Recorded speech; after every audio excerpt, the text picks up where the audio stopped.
Praise the lord. ఈరోజు జనవరి 8వ తారీఖు 2026 సంవత్సరం. నేనైతే ఈరోజు నిర్గమకాండము 21వ అధ్యాయం నుండి 30వ అధ్యాయం వరకు చదవడానికి దేవుడు సహాయం చేశాడు. ఇక్కడ ఏంటంటే దేవుడైన యెహోవా మోషేని ఇశ్రాయేలు పెద్దలందరినీ పిలిచి ఆయన మహిమను వారికి చూపెడతాడు. నిజంగా ఆయన మహిమను చూసే ఆ కృప మనకు కూడా దొరకాలి కదా. అది ఎంతో ఎంతో ఆత్మీయ జీవితాలకి మీకు ఎంతో అవసరం.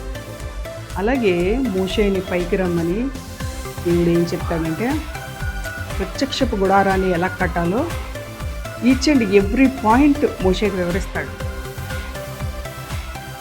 ప్రత్యక్ష గుడారంలో ప్రతి వస్తువు ఎలా తయారు చేయాలి, దేంతో చేయాలి, మందసాన్ని ఎలా చేయాలి, కరుణాపీఠాన్ని ఎలా చేయాలి, బలను ఎలా చేయాలి, దీపవృక్షాన్ని ఎలా చేయాలి, గంగాళాన్ని ఎలా చేయాలి, బలిపీఠాన్ని ఎలా చేయాలి, ఆవరణాన్ని ఎలా చేయాలి, అబ్బా ఇది వెండితో చేయాలి, ఈ తుమ్మకరతో చేసి బంగారాన్ని పొదిగించాలి, ప్రతి చిన్న విషయాన్ని కూడా ఆయన వివరిస్తాడు. అలాగే మన ఆత్మీయ జీవితాల్లో కూడా ఆయన ప్రతి చిన్న మైన్యూట్ థింగ్లో కూడా మనం ఆయన చిత్తాన్ని నెరవేర్చాలని ఆయన కోరుకుంటాడు. మరి దాన్ని అలా చేయడానికి ఎంతమంది సిద్ధంగా ఉన్నాం?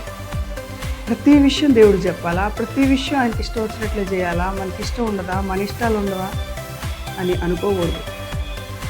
ప్రతిదీ ఆయనకి ఇష్టం వచ్చేంతగా మనం చేయగలిగితే, ఆయన ఇష్టపడేంతగా మనం చేయగలిగితే మనం ధన్యులు అండి. మనం ధన్యులం. ఆయనకి ఏది ఇష్టమో అదే మనకి ఇష్టమైతే ఇంకా ఆయన పిల్లలం మనం. ఆయన పిల్లలమైన మనకొక ఇష్టాలు ఆయనకొక ఇష్టాలు ఉండకూడదు కదా. మన దేవుడు మనల్ని పుట్టించిన యేసయ్యకి ఏది ఇష్టమో అలాగే చేద్దామా. ప్రతి చిన్న విషయంలో కూడా ఆయన చిత్తాన్ని తెలుసుకొని ముందుకు వెళ్దామా. దేవుడు ఆ విధంగా మనల్ని మన కుటుంబాన్ని దీవించునుగాక. ఆమేన్. Praise lord.